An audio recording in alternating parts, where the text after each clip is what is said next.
31e étage. Yeah. Préconise la pensée positive, l'exercice, une bonne alimentation, un travail qu'elle aime, une vie bien remplie. En plus, maintenant, vous allez pouvoir dire que vous êtes top modèle.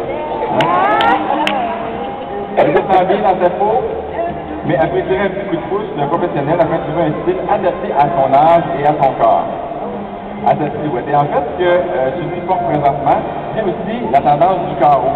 Et souvent, quand on prend un peu d'années, un peu d'âge, on peut quand même aller chercher ces tendances-là qu'elle porte, mais avec des choses plus simples. Donc, c'est pour ça qu'on a fait porter la veste, qui a beaucoup de styles de chez Sélection Exclusive. Vous voyez, c'est des carreaux, mais il y a aussi quelque chose de très stylisé dans cette veste-là, portée avec un pantalon noir, avec le dessous noir aussi, le col roulé. Donc, l'attention est portée à un seul endroit, c'est au niveau de la veste. Et c'est ça qu'on essaie de faire quand on prend de l'âge. Pas jusqu'à qu'on prend de l'âge, des fois, c'est très important de ne pas attirer l'attention à 3-4 places. Exemple, si on avait fait porter avec un jeans noir, avec des broderies sur une cuisse, ça aurait pu être beau, mais ça aurait été trop. À un moment donné, il faut simplifier la ligne, déjà que la veste prend beaucoup de place.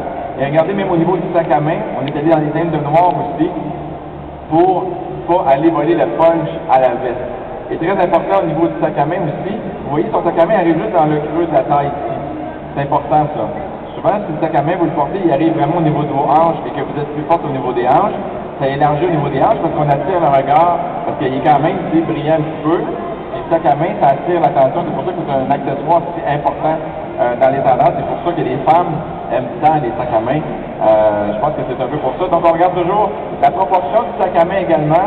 Ça vous fait un sac à main si vous êtes un peu plus rond, un sac à main un peu plus gros. Si vous êtes plus petit, un sac à main un peu plus petit.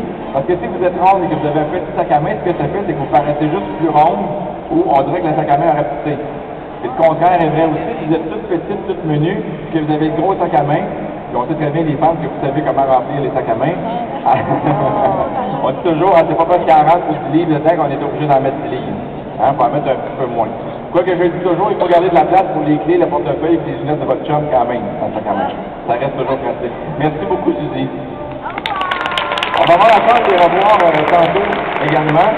Et quand on parle de tendance aussi, quand on choisit un jean,